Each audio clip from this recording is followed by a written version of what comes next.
Let's be honest. Emotional clutter wastes your time and your energy, and it causes you to focus on thoughts, feelings, and beliefs that keep you frozen and unable to move. You feel stuck in a place that hurts, and it causes you to feel anxious, depressed, or both of those things. Oftentimes, we're holding on to emotional clutter, and it's just like hoarding, where useless clutter fills the room, preventing enjoyment and peace in our space. In this episode of Stress Talk Live with Marcyline, I am sharing 3 benefits of emotional decluttering, and I'm also going to show you exactly how to do it. And we're going to get to that in just one moment.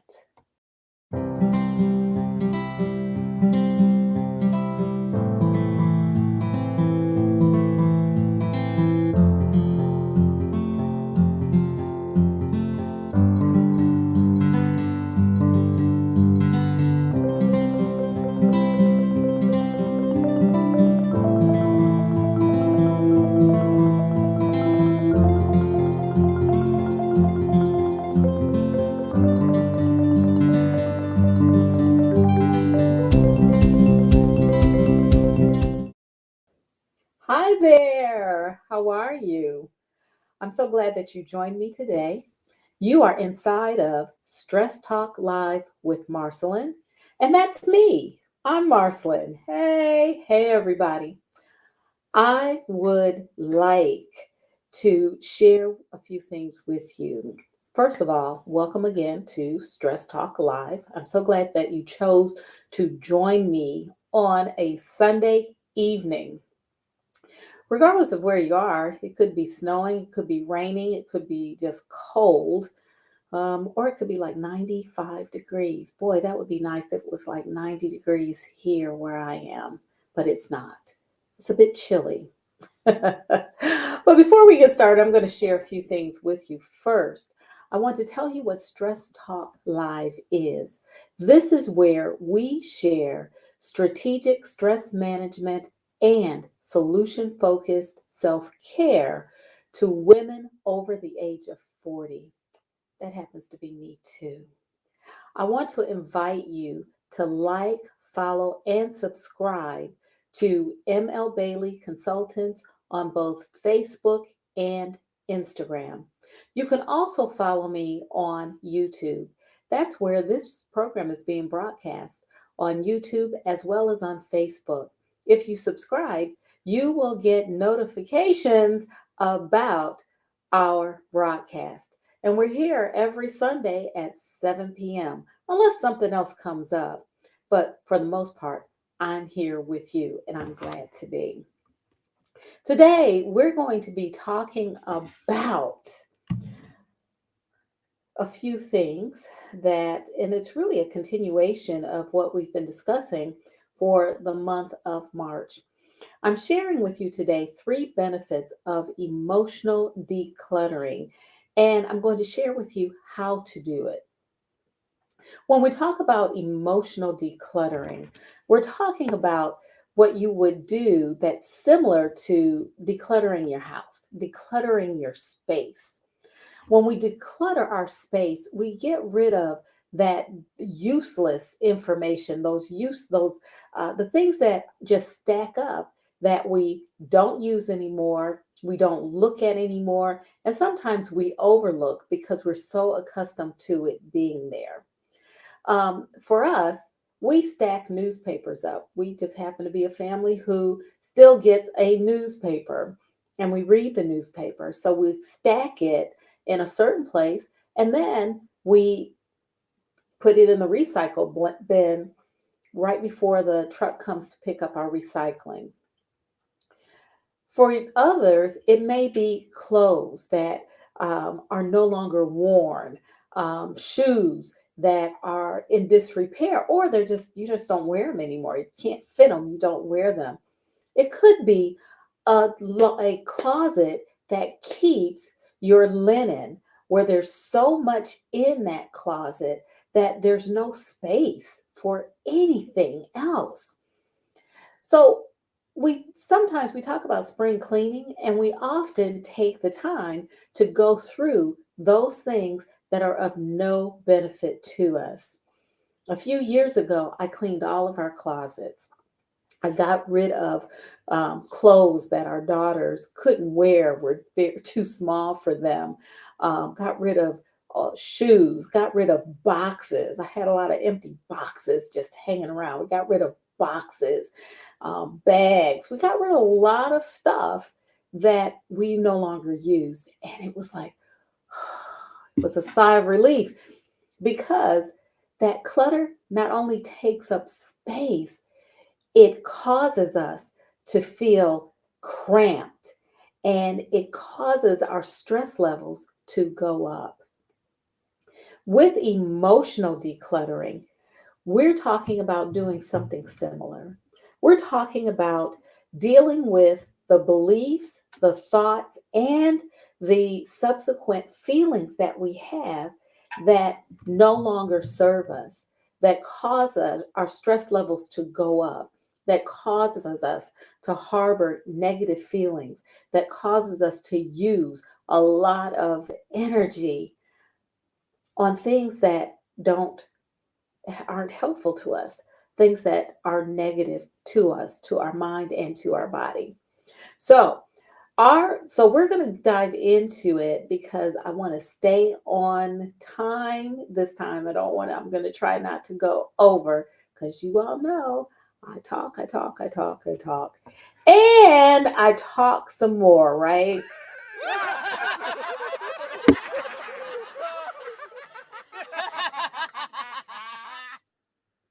Yeah, that wasn't a joke. It's just the reality. So let's get into it. First, I want to share with you the beneficial effects of emotional decluttering. And again, when I talk about emotional decluttering, I'm talking about getting rid of the core beliefs, the the thought patterns, and the feelings that evolve from those things that cause negativity in your life. But when we do that, we experience benefits. One of those benefits is that it frees our brain. It frees space in our brain. Our brain and our mind no longer holds stuff that doesn't help us.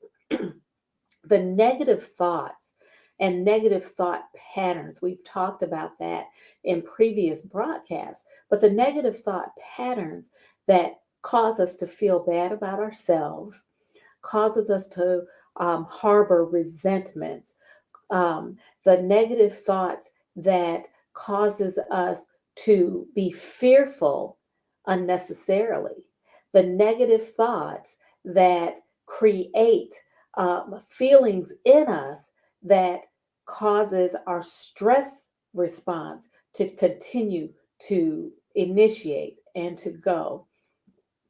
We want to free our brain of those things, and we want to be able to replace them with positivity.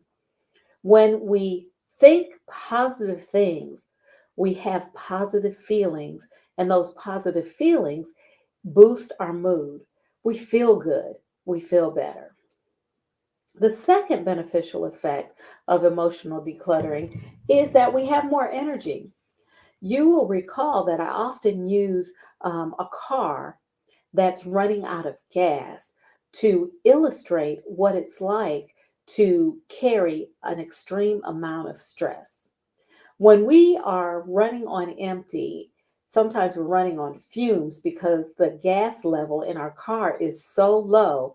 The needle is on E, and we know we can travel. We have like 3 gallons of gas in our car. We're praying that we don't run into a traffic jam. So until we can get to the gas station. When we are functioning with an extremely high level of stress, we're like that car that's running on E. We've used up an extreme amount of gasoline, an extreme amount of energy, and we're just praying, hoping, trusting that we can get someplace so that we can refuel. So when we take the time to declutter our emotions, we actually end up with more energy. It's easier to refuel and to replenish. It's easier to renew our energy stores. But when we're stressed, it's very hard because we're constantly using energy. When the stress response is initiated, we use energy. Because remember, the stress response gets us ready to fight or to flee.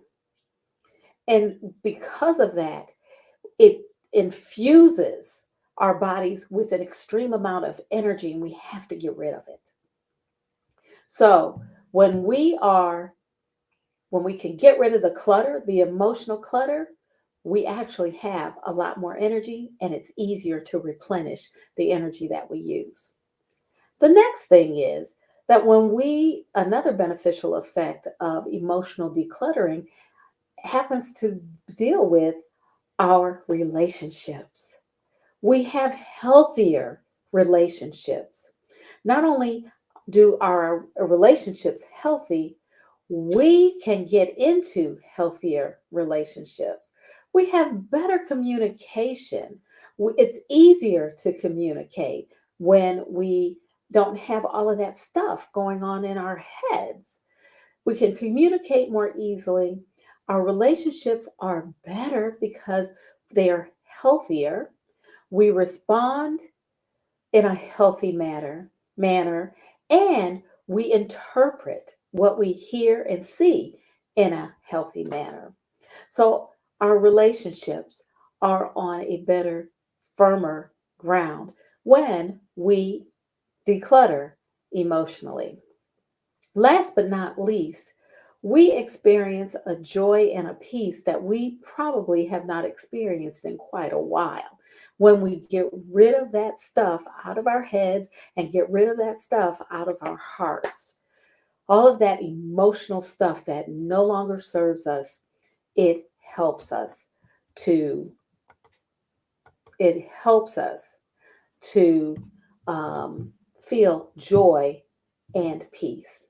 So, I've just talked about the beneficial effects of emotional decluttering. And those beneficial effects of emotional decluttering are as follows. We free our brain and our mind so that it's not cluttered with things that no longer serve us. We experience more energy, and it's easier for us to replenish that energy. Third, our relationships are healthier. We communicate in a healthy manner and we interpret what we see and hear in a healthy manner. And then finally, we experience joy and peace when we declutter emotionally.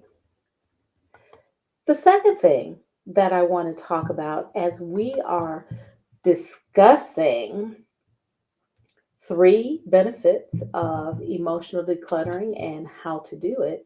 The second thing I want to talk about is acting. It is important for us, once we recognize the benefits, as I've shared, it's important for us to act, to take action.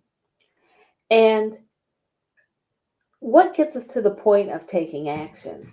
Well, that's very simple. We get tired of being tired. Have you ever experienced um, being tired of just being tired? I want you to answer these questions. What difference would it make in your life if you were to take the step and to act on decluttering emotionally? And you can just drop your answer in the chat. That would be great. But we get to a place where we're just tired. We're fed up. We've had enough. It's too much for us to carry. The load is heavy and we're ready to move on. We're ready to go forward. And we don't want to stay in one place. So when we're ready to act, a lot of times it's because we're just tired of being tired. We're tired of carrying the burden. Once we're ready to act, I want to encourage you to seek help in doing so.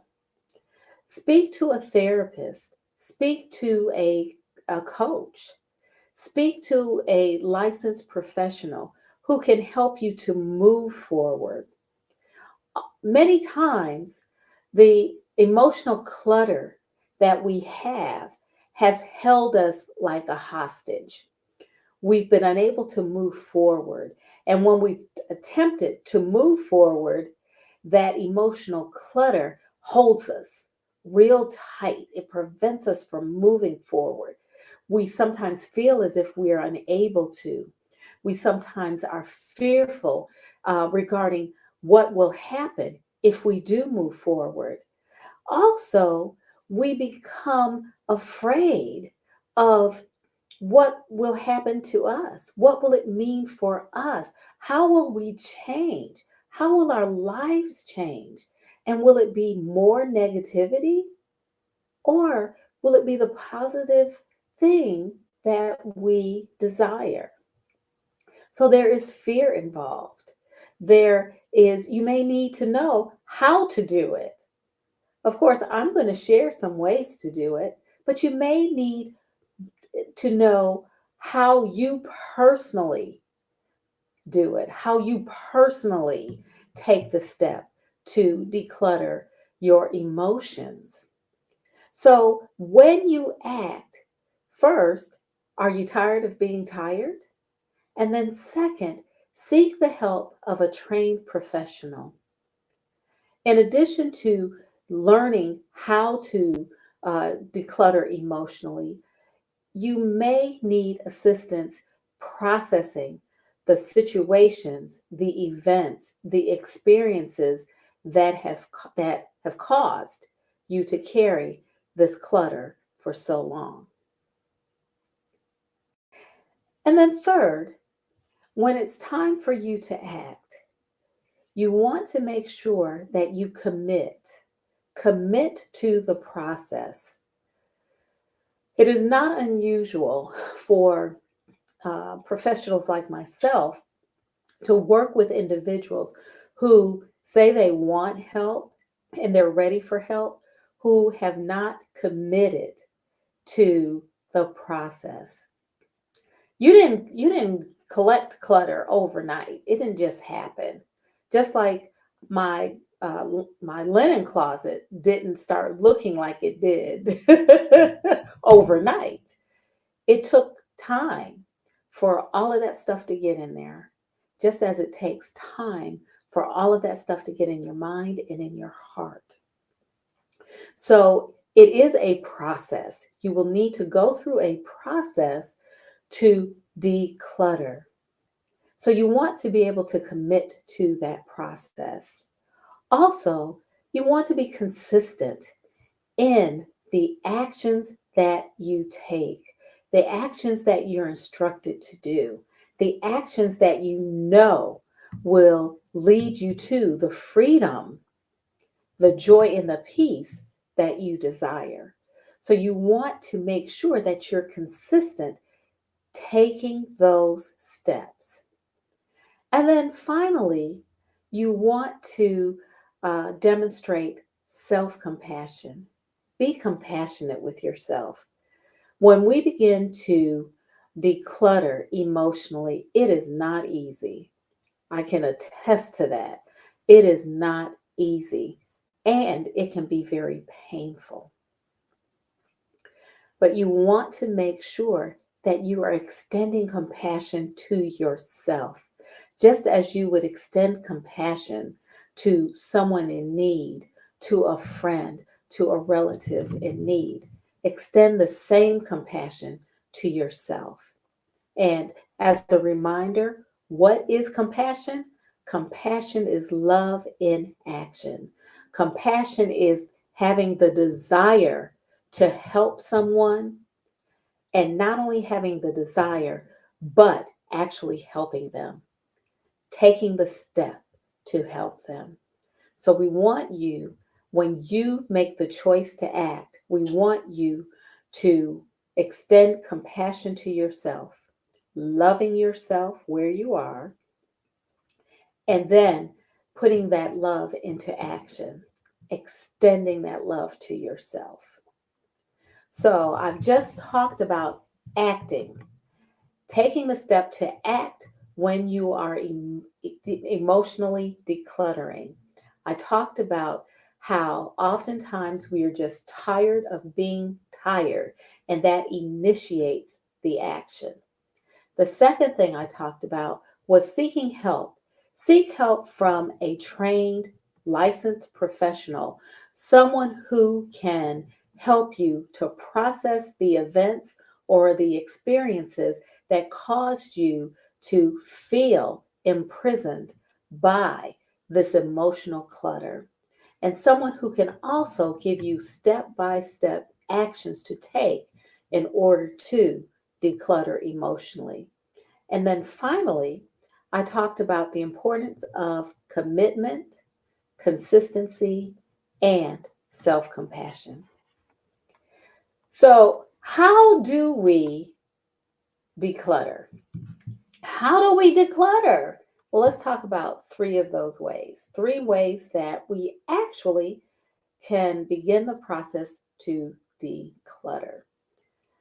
One of the first things you want to do, and again, what I want to emphasize is that um, it is very helpful to work with a trained professional when you begin emotional decluttering, especially for situations or experiences or events that have caused you to have extreme emotions and thoughts that were traumatic for you. It is very, very helpful, and I will emphasize again, necessary to work with a trained, licensed professional to help you to process those situations. These things that I'm going to share with you today is how you can begin to emotionally declutter.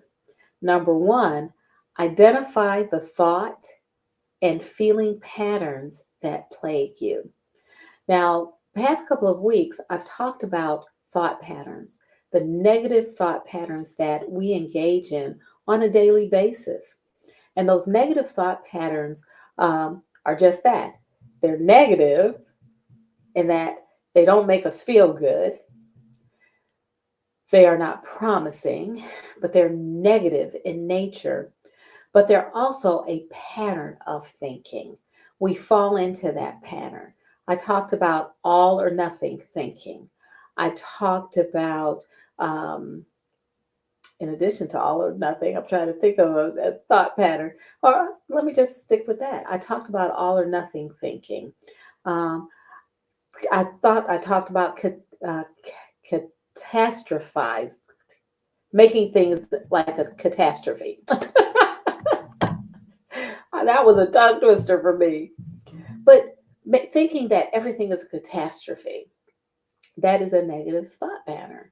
So we want to recognize the thought patterns that and the feelings, the patterns of feeling that you have. And to do that, you want to make notes. Take notes, keep a journal, keep a notebook of the thoughts that you have, what caused those thoughts, and the subsequent feelings that you experience as a result of those thoughts. Secondly, connect those thoughts and feelings with certain events. What event, I said, what event caused you to feel that way, to think that way, and what thought caused you to feel that way? One of the things that a licensed professional, a trained therapist can help you to do is to determine at what point you began to think that way. That's when you get into the heart of emotional decluttering. When you can identify the event or the experience that caused you to think that way initially, and then you can look at the subsequent experiences, the experiences that came after that contributed to those thoughts and those feelings. The third thing that you want to do as you are identifying the thought and feeling patterns that plague you, you want to vet those thoughts for truth and reality. You want to make sure that you understand whether what you're thinking is true or real.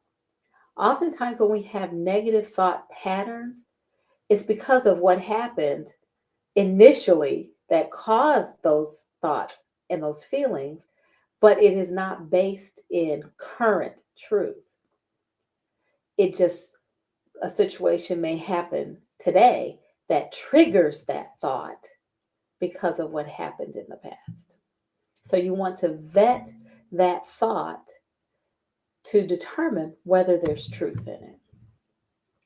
The second thing is you want to decide how you prefer to think and feel. Make a decision. How do you want to think and feel? Do you want to continue to think in a negative way or and have negative feelings, or do you want to change that? Do you want to change how that is? So how do you do that? First, you have to prepare to release the unhealthy and unwanted emotions. You have to be willing to let it go. Even when you're decluttering your house, and I've been using the linen closet as an example, even when I'm decluttering the linen closet, I have to be willing to let some things go.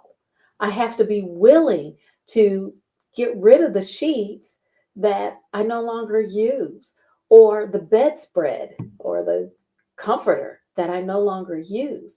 There has to be a willingness to get rid of the unhealthy and unwanted emotions that you have. Second, you want to embrace your true self. The things that you think, the things that you feel are not indicative of who you are. You can think something, but it doesn't have to be true. You can feel something, but it doesn't have to be valid. And all that says is that it's not a true, valid indication of who you truly are. So you want to be able to embrace your true self or your authentic self, because your authentic self is not the self that holds on to the emotional clutter, the negative thoughts, the negative feelings, the negative emotions. That is not your true self. And then third, do an emotion dump. And this is something that I recommend to my clients often. Do an emotion dump. Get a notebook, a spiral bound notebook. Get a type it on your computer if you like, on your computer, on your iPad. Get a journal and do an emotion dump. Now, when you do an emotion dump, you just write about how you're feeling. You don't edit it. You don't change what you're thinking as it comes out. You just write. You just write. It could be one page, it could be one paragraph, it could be 10 pages, but do an emotion dump to write down how you are feeling. And this is not something that you have to read over and correct. And I would recommend that you don't read it over. What you want to do is get those emotions out. You can keep it in your notebook. You can shred it, tear pages out, shred it. You can burn. Remember there was that book, Burn After Reading? There's also a book, Burn After Writing. So you can burn it, but the point is to do an emotional dump. Just get it out. You can just write it, get it out. The other thing is, as I've said before, work with a trained professional to help you to get those emotions out. Someone who has ears to listen without critique, without telling you you're wrong, but someone who can just listen and help you to process through those emotions. So, we're talking about ways to begin emotional cluttering. I've talked about identifying the thoughts and feelings that plague you. Second, I talked about deciding how you prefer to think and feel. And finally, last but not least, developing a plan that aligns with your preferences. How do you want to think and feel? Develop a plan. We've talked about using SMART goals, the SMART goal format to do goal planning. This is an excellent time to think about using SMART goals. You always want to, however, focus on one goal, just one area initially. Because when we decide, oh, I want to do X, Y, and Z, three things, that makes it very difficult to focus your attention and your energy. And sometimes you can get distracted, you can get thrown off, you may not follow through, and it becomes frustrating. So I would recommend that you focus on one area, just one.